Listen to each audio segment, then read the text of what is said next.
What's up, guys? Hey, Jared Beckstrand here, physical therapist, toneandtighten.com, coming at you today with 6 of my favorite exercises to tone and strengthen your back. All you're going to need is a set of dumbbells, coming at you right now.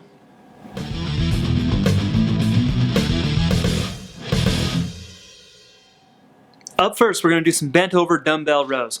This is a great exercise to activate your rhomboids, those muscles between your shoulder blades, also a little bit of some lat if done correctly. What you're going to do is you're going to grab a dumbbell with your right hand. Your left hand goes down on the bench as well as your left knee. So you're kind of in this kneeling position on the bench.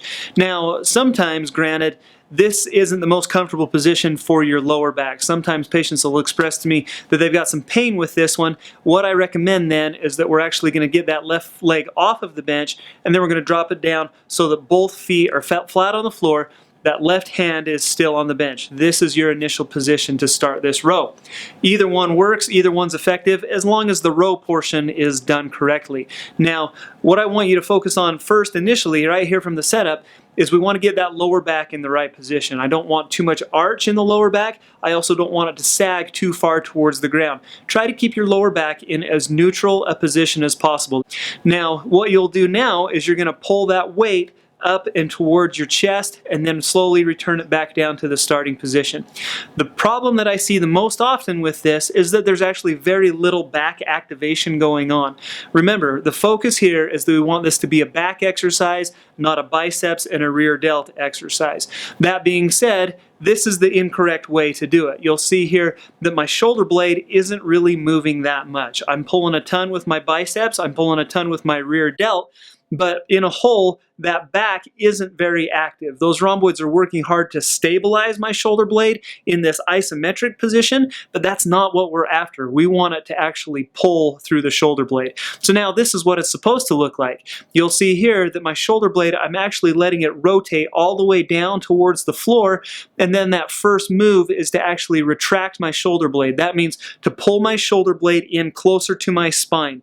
Again, it's that rhomboid group that runs from my spine to the edge of my shoulder blade that I'm trying to activate with this exercise. So that first move is to pull through your back, pull that shoulder blade in towards your spine, and then you're going to pull that row all the way up into your chest and then reverse it going back down. So we want the dumbbell to go down, we want the shoulder blade to lengthen down towards the floor, and then we're going to repeat that. A good number to shoot for is about 10 reps on the right side, 10 reps on the left side, and then repeat that 3 times. Up next, we're going to do a dumbbell deadlift. To perform this exercise, you start with your feet about shoulder width apart with those dumbbells in your hands, palms facing your hips. Now what I want you to do is hinge forward at your lower back and then slowly return back up to that starting position. The most important part on a deadlift is to maintain good form in your lower back. And so I definitely don't want it to round over. I want you to maintain a nice neutral spine, so you should maintain a curve in your lower back as you bend down towards the floor, and then as you return up from that position. You want to feel this one in your lower back as it's holding your spine in that nice neutral position.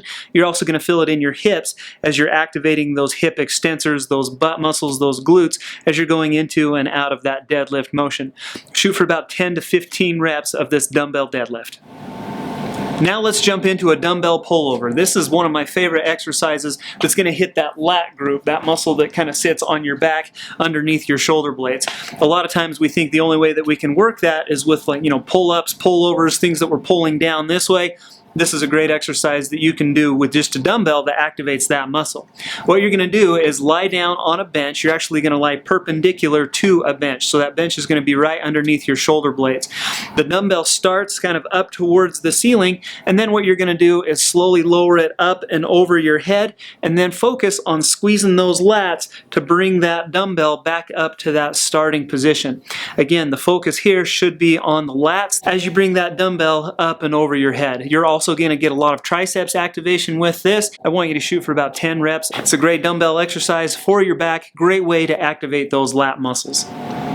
Our next exercise is going to be some seated rear flies. Now, when we think of a rear fly, oftentimes we think of the rear delt, which is true. That muscle is super active during this exercise. However, we can also take that a step further by actually activating that rhomboid group, again, bringing that shoulder blade closer to the spine during this exercise. Let me show you how. You're going to sit down on the edge of a bench, bent over at your lower back. So that means your chest is almost in contact with your knees. Your hands grab the dumbbells and start underneath your legs. Now, to perform the rear fly, you're going to bring your shoulders, kind of retract your shoulders back, bring those dumbbells up towards the ceiling, but I want you to go just as high as you can. You should actually feel two different muscles activate during this motion. During the lower half of the range of motion, you're going to feel it a lot behind your shoulder back in that rear delt. However, from about the middle all the way to the top of the exercise, that's where I actually want you to focus on that rhomboid squeeze, on basically pinching your shoulder blades together is the cueing that I like to give people. This is what's going to activate that rhomboid group. This is what's going to carve out some nice strength, some nice definition in that area. I want you to shoot for about 10 reps on this one.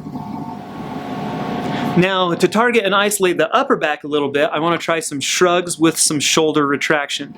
Now, a lot of times, again, when we think of shrugs, we think of the shoulders and the neck, kind of the upper trap area, which is true. However, the trapezius muscle is named such because it actually goes from the base of your skull out to the tips of your shoulders and then about halfway down your back. It's actually one of the more superficial muscles in our back. It gives it kind of that nice diamond cut in the upper back. That's one that we certainly don't want to neglect. That's one that we want to activate.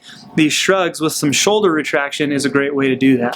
So you're going to stand with the weights at your side. You're going to shrug your shoulders up towards your ears, but then the retraction part comes when I actually want you to squeeze your shoulder blades together, hold for just a couple of seconds, and then slowly return back down to the starting position. So with this, the first half of this motion, we're working a ton of upper traps as we shrug the shoulders up towards the ears, but then again, we're activating the middle traps as well as the lower traps and kind of the rhomboids as we squeeze our shoulder blades together. Again, it's a great way to carve out some great definition in kind of the upper back and between your shoulder blades area.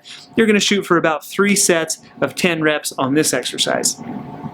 Our last exercise is a Renegade Row. Now, this is a great actual total body exercise. It works a ton of our back, also works a lot of your chest and your core, so we're going to throw this in at the end. So what I want you to do is get down into a push-up position, kind of a tall plank position on a pair of dumbbells. Spread your feet out a little wider. You want a wider base of support for this. Now what you're going to do is weight bear through that right arm as you pull your left arm up towards your chest. You're going to row that dumbbell up towards your chest, return to that starting position, perform that same motion on the right side. So now left arm is weight bearing, right arm is doing the rowing.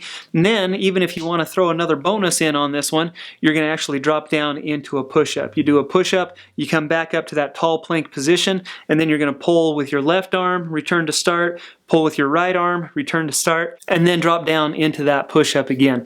And so that's what a Renegade Row looks like. Now, if the push-up's too intense, what you can do is just alternate left row, right row, left row, right row with that one. And that's what your Renegade Row looks like. Again, we're going to shoot for about 3 sets of 10 on that exercise.